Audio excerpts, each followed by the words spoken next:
అందరికీ నమస్తే అండి. మనకి పోరంబోకు విశ్లేషకులు ఎక్కువ. మన రాష్ట్రం బాగు కంటే చెడు ఎక్కువ కోరుకుంటూ ఉంటారు. అందరూ ఎక్కువగా హైదరాబాద్లోనే ఉంటారు. ముఖ్యంగా మా కేఎస్ ప్రసాద్ లాంటి వ్యక్తులు అయితే మరీ దారుణంగా మాట్లాడతారు. నిన్న మొన్నటి వరకు ఒక ప్రచారం, ఈరోజు సడన్గా రాత్రి అమరావతికి సంబంధించి అమరావతి పైన ఒక పెద్ద డిబేట్ పెట్టేశారండి. ఆ డిబేట్లో మళ్ళీ సేమ్ 14 నుంచి 19 వరకు ఆ మధ్యకాలంలో ఏదైతే విష ప్రచారం చేశారో, డబ్బులు తింటున్నారని, భూదోపిడి అని, లక్షల కోట్ల రూపాయలు అవినీతి చేసేసారని చెప్పేసి ఏదైతే మాట్లాడుకుంటూ వచ్చారో మళ్ళీ ఇప్పుడు సేమ్ స్ట్రాటజీ అండి. ఇప్పుడు కాస్త విచిత్రంగా మాట్లాడుతున్నారు. ఏమని మాట్లాడుతున్నారంటే, అసలు అమరావతిలో అంత పెద్ద పెద్ద భవనాలు ఎందుకు, ఎవరు అడిగారు, మనకు అవసరమా పెద్ద పెద్ద బిల్డింగ్లు? వీళ్ళు మాత్రం హైదరాబాద్లో ఉండొచ్చు, పెద్ద పెద్ద అపార్ట్మెంట్లో ఉండొచ్చు, మంచి మంచి కార్లు కొనుక్కోవచ్చు, రోజు కార్లలో తిరగవచ్చు. కానీ ఆంధ్రప్రదేశ్లో, ముఖ్యంగా ఆంధ్రప్రదేశ్ రాజధాని అయినటువంటి అమరావతిలో పెద్ద పెద్ద భవనాలు ఎందుకు, ఎవరిని ఉద్ధరించడానికి? ఇలా మాట్లాడే మాటలు మాట ఒకసారి ఎంత దారుణంగా మాట్లాడుతున్నారు వినిపిస్తా చూడండి. వాళ్ళు తిట్టకుండా తింటున్నారు పాపం రైతులు. నెలకి దాదాపు 3000 ఎకరాల్లో పిచ్చి మొక్కలన్నీ క్లియర్ చేసుకుంటూ వెళుతున్నామని చెప్తున్నారు. కాదండి, ప్రభుత్వం పిచ్చి మొక్కలు కొట్టడానికి వస్తారు. ఇప్పుడు ఎలాంటి షాప్ వచ్చేవాడు వాడికి ఏమైనా ల్యాండ్ ఇచ్చి డెవలప్మెంట్ కొట్టాడు, పక్కన రేటు ఫస్ట్ కొట్టుకుని వాడు మార్కెటింగ్ చేసుకుని పిల్లర్లు వేసుకుని ఇప్పుడు టవర్లు కడతాడు. వీళ్ళు ఎందుకు కొడుతున్నారు నాకు అర్థం కాదు. మనం తీసుకున్న స్థలం ఎంత, అక్కడ కట్టే ఇల్లు ఎంత? అవునండి, నాకు అర్థం అంత పిచ్చి మొక్కలే కదా సార్. ఎంత పిచ్చి మొక్కలైనా ఆడెందుకు కొడతాడు, మనవాడు ఎందుకు కొడుతున్నాడు? ఆడు ఎలాంటి వాడు, షాప్ వచ్చి వాడు, ఎలాంటి వాడు, లేకపోతే ఎన్సీసీ వాడు ఆడు కొట్టుకు వస్తారు. గత ప్రభుత్వం ఏం పని చేయలేదు కాబట్టి చేయలేదండి. ఎందుకు చేయలేదండి అంటే ఇది కవర్ చేయడం చూడండి. అక్కడ ఈశ్వర్ గడు ఏమన్నాడంటే, గత ప్రభుత్వం ఏ పని చేయలేదు కాబట్టి, ఈడేమన్నాడంటే చేయలేదండి, చేయలేదు. ఎందుకు చేయలేదు? గత 5 ఏళ్ల కాలం పాటు మీరు అమరావతిని అలా శ్మశానం కింద ఎందుకు తయారు చేసి పెట్టారు?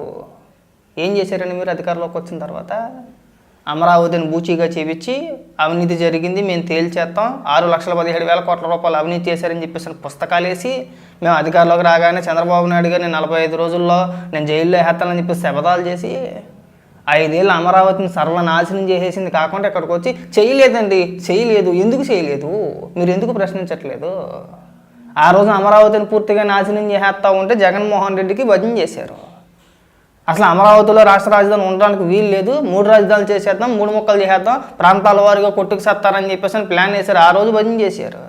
ఈ రోజు ఇక్కడ డిబేట్లో కూర్చొని తెగ బాధపడిపోతున్నారు. అంత బాధపడిపోవాల్సిన అవసరం లేదు. రాష్ట్ర ప్రభుత్వానికి తెలుసు, చంద్రబాబు నాయుడు గారికి తెలుసు ఏం చేయాలి అనేది. రాష్ట్ర ప్రజలకు ఒక క్లారిటీ ఉంది. మీరు ఇక్కడికి వచ్చి నిన్న అప్పాబాయ కోళ్ళు చెప్పినా సరే వీళ్ళు పిచ్చినప్పుడు అలాగే మాట్లాడుతున్నారని చెప్పి అనుకుంటారు. కానీ మీ మాటలను ఎవడో సీరియస్గా తీసుకోండి, బాగా గుర్తుపెట్టుకోండి. మీరు ఏడు చేస్తున్నారు. ఆ కొత్త అసెంబ్లీ కట్టేదాకా నేను అసెంబ్లీ సమావేశాలు బహిష్కరించాను, పిలుపునిచ్చారా? సెక్రటరీ ఎంప్లాయీలు మీరు ఎలాగో టవర్ కడతారు కదా సార్, పై నుంచి నేను హెలికాప్టర్లో దిగి విజయవాడ నుంచి అక్కడ వచ్చి నేను బిల్లులో సంతకాలు పెడతానని చెప్తాడు ఎవరైనా సెక్రటరీ ఎంప్లాయీ? లేదా గౌరవ న్యాయమూర్తి గారు వచ్చి నేను ఇలాంటి బిల్డింగ్ లో నేను జీవితంలో నేను పనిచేయలేదు, నేను వేరే హైకోర్టు నుంచి ట్రాన్స్ఫర్ వచ్చాను, ఇలా ఉంది ఈ బిల్డింగ్, నేను ఇంకో బిల్డింగ్ కడతాను కానీ అని చెప్పాడు ఆయన. చెప్పలేదు. మరి వీళ్ళకి వీళ్ళు ఊహించేసుకుని అబ్దుల్ కలాం గారు కళ్ళ కలమన్నారు కాబట్టి వీళ్ళు కళ్ళకని ఆ కళ్ళ కోసం కడతా ఉంటే ఎలాగవుతుందండి? ఇప్పుడు రాష్ట్రానికి సంబంధించినంత వరకు ఇప్పుడు మన ఆర్థిక పరిపుష్టి కరెక్ట్ గా ఉండి ఆ ఇచ్చిన 1500 కోట్లు సద్వినియోగపరిచారో దుర్వినియోగపరిచారో దేవుడికే తెలియాలి. ఆ టైంలో 14-19 మధ్యలో కట్టిన 3 ప్రభుత్వ పరంగా కట్టినవి ఇప్పుడు మళ్ళీ ఇవన్నీ ఎందుకంటే నాకు అర్థం కాదు. నిజమే, వసతి గృహాలు మీరు ఆ రోజు కట్టారు, కొంతవరకు జగన్మోహన్ రెడ్డి గారు వచ్చిన తర్వాత కంటిన్యూ అవ్వలేదు. ఇప్పుడు దాన్ని కంప్లీట్ చేసుకుని వాళ్ళు తీసుకెళ్ళి అందరూ పెట్టండి. అవన్నీ వదిలేసి ఇప్పుడు నాకు సీఎంఓ ఆఫీస్ కొత్త దానికి ఎంత అవుతుంది, ఇంకో దానికి ఎంత అవుతుందని ఈ పూట కుంభాలు మానేందుకు మీరు ఎక్కడెక్కడ ఉంటారు కదా. ఇప్పుడు అట కాదు, అమరావతిలో బిల్డింగ్లే కడతారో టవర్లే కడతారో రాష్ట్ర ప్రభుత్వం ఇష్టం, మీకు సంబంధం లేని వ్యవహారం. అమరావతికి మీరు పూర్తి ఆపోజిట్, అమరావతికి మీరు వ్యతిరేకులు. మీకేం సంబంధం అండి? పోను నువ్వేనా రాష్ట్రంలో ఉంటావంటే నువ్వు రాష్ట్రంలో ఉండవు, చక్కగా హైదరాబాద్లో మనం బేగంపేటలో తిరుగుతూ ఉంటాం, మనకు ఒక కారు, ఉండడానికి ఒక మంచి ఇల్లు, పొద్దున్నైతే 4 స్టూడియోలో తిరుగుతాం. హైదరాబాద్ మొత్తం ఎలా ఉంటుందో చూసావు కదా, ఎక్కడ చూసినా పెద్ద పెద్ద అపార్ట్మెంట్లు కనబడుతూ ఉంటాయి. నీకు చిన్న ఉదాహరణ చెప్తా. 2007-2008 ఆ ప్రాంతంలో మేము హైదరాబాద్లో ఉండేటప్పుడు మీకు కూకట్పల్లి నుంచి ఫస్ట్ రోడ్లో తిరిగితే మీకు 4th ప్లేస్ అంటాను. మన హైటెక్ సిటీ వెళ్ళొచ్చు, అలాగే బోరబండ వెళ్ళొచ్చు, మళ్ళీ అటు నుంచి అటు మోసాపేట కూడా రావచ్చు. ఏం ఉండేది కాదు, అంతా కూడా అంతా ఎడారిలాగా ఉండేది. మేము ఆ రోడ్లోంచి వెళ్ళి లెఫ్ట్కి తిరిగితే రైట్ సైడ్ పెద్ద పెద్ద టవర్లు కనబడతాయి కదా, అదంతా కూడా ఆ రోజుల్లో ఒక కొండలాగా ఉండేది అనమాట. హైట్గా ఉండి కొండలాగా ఉండేది, ఎవ్వరు ఉండేవారు కాదు, జన నివాసం ఉండేది కాదు. సాయంత్రం 6 దాటి వెళ్ళాలంటే భయం వేసేది మాకు. అప్పుడు పెద్ద టవర్ కట్టేవారు, ఒక 50 అంతస్తులు 60 అంతస్తులు ఉంటుంది, రైట్ సైడ్కి ఉంటుంది, ఎప్పటికీ ఉంటుంది. గుర్తుపట్టలేనంతగా మారిపోయింది ఆ ప్రాంతం. ఎవరో లేని ప్రాంతంలో ఇంత పెద్ద టవర్లు ఎందుకు కడుతున్నారా అని చెప్పేసి అనుకునే వాళ్ళని. ఇప్పుడు చూస్తే రీసెంట్గా వెళ్ళినప్పుడు చూస్తే అసలు ఆ రోజుకి ఈ రోజుకి అసలు రూపురేఖలు లేవు అసలు. ఏంటి ఇదంతా మేము తిరిగిందేనా, లేదంటే అప్పుడు ఇలా ఉండేది ఎలా మారిపోయింది ఏంటని చెప్పేసి అని అనుకుంటున్నాం. ఆ రోజుల్లో నీకు మోసాపేట నుంచి ఇలా మన కైతలాపూర్ మీదుగా ఐటీసీ వచ్చే దారి ఏదైతే ఉందో, ఫోర్ట్రెస్ రోడ్ ఏదైతే ఉందో, ఆ రోడ్లో ఒక్క మనిషి కనిపించేవాడు కాదు. సిటీ కన్నా ఎక్కువైపోయింది ఈ రోజున, గుర్తుపట్టలేనంతగా మారిపోయింది. ఈడు ఇక్కడికి వచ్చి ఈడు హైదరాబాద్లో ఉండి ఈడు ఇక్కడికి వచ్చి అమరావతిలో బిల్డింగ్లు ఎందుకండి, మీకెందుకండి? బిల్డింగ్లే కడతారో, టవర్లే కడతారో, లేదంటే ఇంకేం చేస్తారు, మీకేం సంబంధం అని అడుగుతున్నా. మీకు ఒక లక్ష్యం ఉంది, అమరావతిని ఎలాగైనా నాశనం చేసేయాలని. రాష్ట్ర ప్రభుత్వం ఇప్పుడు బిల్డింగ్లే కట్టుద్దో, భవనాలే కట్టుద్దో, మీకు అనవసరమైన అంశం అది. గత 5 ఏళ్లలో ఏం చేశారంటే ప్రతి ఎదవా కూడా దాటేస్తాడు. చేయలేదు. ఎందుకు చేయలేదండి? ఎందుకు చేయరు? పోనీ మీరు 3 రాజధానులు అని చెప్పేసి ఏం చేశారండి? దానికి ఎందుకు సమాధానం చెప్పట్లేదు? ఒక పెద్ద భవనం కట్టుకున్నాడు విశాఖపట్నంలో, మళ్ళీ దాని గురించి గొప్పగా చెప్పేస్తున్నారు. 500 కోట్ల రూపాయలతో 470 కోట్ల రూపాయలతో కట్టేశారండి ఒక బిల్డింగ్. అదంట టూరిజానికి అంట. అది ఎవడైనా కడతాడండి టూరిజానికి 500 కోట్ల రూపాయలతో భవనం అని చెప్పేసి అని మీరు చెప్పుకొచ్చిన లెక్కలే. ఏం ఉపయోగం ఆ బిల్డింగ్ వల్ల? కోట్ల రూపాయలు దండగా వృధా ఖర్చు, దాని మెయింటెనెన్స్ వృధా ఖర్చు దానికి ఈ రోజుకి కూడా. అంతకుముందు హరిత రిసార్ట్స్ అని చెప్పేసి ఉండేది, సంవత్సరానికి 7 కోట్ల రూపాయల ఆదాయం వచ్చేది.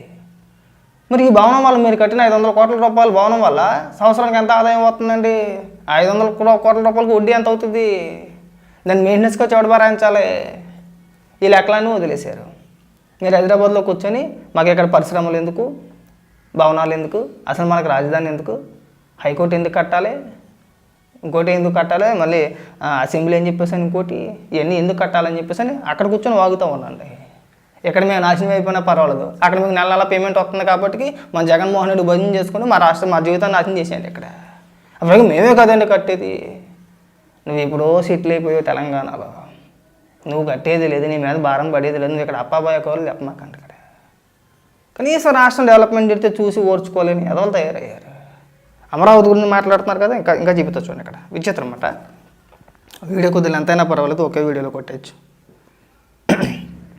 వైఎస్ఆర్సీపీ పార్టీ అఫీషియల్ పేజీలో ఎంత బాధపడిపోతున్నారంటే వీళ్ళు అమరావతి గురించి. గత 5 ఏళ్లలో అమరావతిలో వేసిన రోడ్లని తవ్వి తీసుకెళ్ళిపోయారు వైసీపీ నాయకులు, ముఖ్యంగా వైసీపీ కార్యకర్తలు. కొంతమంది దొంగల కంటే దారుణంగా ప్రవర్తించారు. ఐరన్ ఎత్తుకెళ్ళిపోయేవారు, పైపులు ఎత్తుకెళ్ళిపోయేవారు, రోడ్లు తవ్వేసి రాత్రులు జేసీబీలు పెట్టి రోడ్లనండి వేసిన రోడ్లని రాత్రి జేసీబీలు పెట్టి తవ్వుకెళ్ళిపోతుంటే అక్కడ రైతులు అడ్డుకున్న వీడియోలు మనం 100లో చూసాం గతంలో కదా. వేసిన రోడ్లు తవ్వేసిన చరిత్ర వైఎస్ఆర్సీపీ పార్టీది, నాయకులది, కార్యకర్తలతో కూడా. అంత దొంగలు, పక్కా దొంగలు, 420 గల్ అనడానికి ఉదాహరణ అనమాట. మీరు కావాలంటే చూడండి, అమరావతిలో రోడ్లు తవ్వుకెళ్ళిపోయిన గూగుల్లో కొట్టినా ఎక్కడ కొట్టినా కానీ కొన్ని 100 వీడియోలు వస్తాయి. జేసీబీలు పెట్టి తవ్వేశారు, రోడ్లను తవ్వేశారు. ఇవాళ ఏమైనా బాధపడిపోతున్నారంటే ఇక్కడ చూడండి. ఇక్కడ వైఎస్ఆర్సీపీ పార్టీ అఫీషియల్ పేజీలు వేశారు. అమరావతిలోని అమృత యూనివర్సిటీకి వెళ్ళే రోడ్డు పూర్తిగా బురదతో నిండిపోవడంతో విద్యార్థులు, సిబ్బంది అవస్థలు. 2025 సంక్రాంతికి గుంతలేని రోడ్లను 2026 సంక్రాంతి కూడా వచ్చి వెళ్ళిపోయింది, ఇంకెప్పుడు రోడ్లు వేస్తామని చెప్పేసి అని వీళ్ళు రోడ్ల గురించి ఇలా మాట్లాడుతున్నారు. మీ హయాంలో ఒక్క రోడ్డు వేయకపోక, ముఖ్యంగా అమరావతిలో అయితే వేసిన రోడ్లను తవ్వేసి మీరు తవ్వికెళ్ళిపోయి ఏళ్ళకి మాట్లాడుతున్నారు. ఇవాళ ఆ బురద ఏదైతే కనబడుతుందో రోడ్డు వేయడానికి చేసిన కార్యక్రమమే. రోడ్డు వేస్తున్నారు ఎలాగాను, వర్షం పడింది, బురద కాకపోతే ఏముంటుంది, ఎక్కడన్నా అంతే. ఇప్పుడు మాట్లాడితే అమరావతిలో వాటర్ నిండిపోయింది, నీళ్ళు పడిపోతుందంటే పునాదులు తీశారు.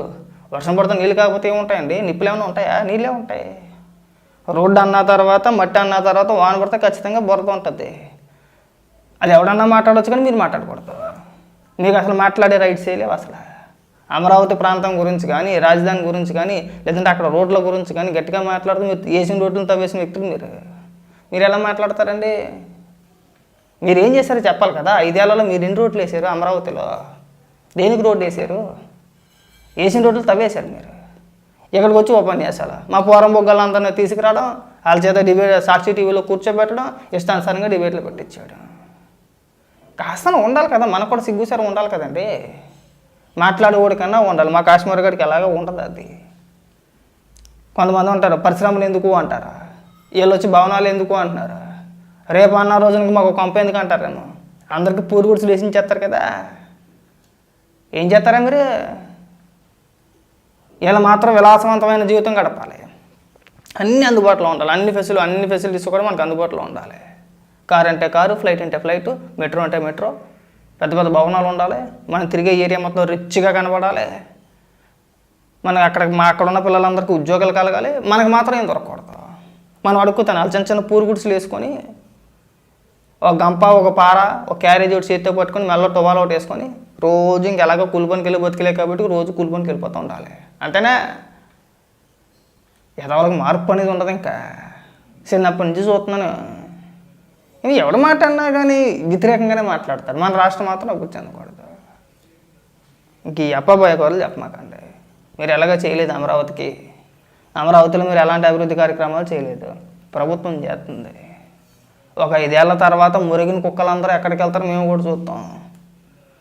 చూడండి అమరావతి ప్రాంతం ఎలా డెవలప్మెంట్ అవుద్దో ఇప్పటికైనా ఒక 5 ఏళ్ళ తర్వాత అయినా 10 ఏళ్ళ తర్వాత అయినా ఆ ప్రాంతాన్ని చూసి ఎవడైనా సరే షాక్ అవ్వాల్సిందే, ఏడి చచ్చిపోతారు. గతంలో అలాగే చేశారు, హైటెక్ సిటీ అప్పుడు కూడా అలాగే ప్రచారం చేశారంటే మనకు తెలియదులే, మనకి అంతంత మాత్రంగా ఊహ తెలుసు. అప్పుడు పరిస్థితుల గురించి ఇప్పుడు మాట్లాడితే చాలా చండాలంగా ఉంటుంది. ఇప్పట్లాగే ఉంటుంది అప్పుడు కూడా. అప్పుడు ఎంతమంది అపోజ్ చేశారో, అప్పుడు ఎంతమంది వ్యతిరేకించారో. సరే వాళ్ళు చాలామంది మాట్లాడతారు, చాలా రకరకాలుగా మాట్లాడతారు, గడియడు దుబ్బెత్తానికి మనకు తెలియదు కాబట్టి. వాస్తవ పరిస్థితులు మనకి ఇప్పుడు తెలుసు కాబట్టి మీరు మాట్లాడే మాటలు మేము చూస్తున్నాం కాబట్టి మాట్లాడగలుగుతున్నాం. ఎక్కడైనా అమరావతి పైన విషయంగా అక్కడ మానేస్తే బాగుంటుంది, అది గుర్తుపెట్టుకో బాగా.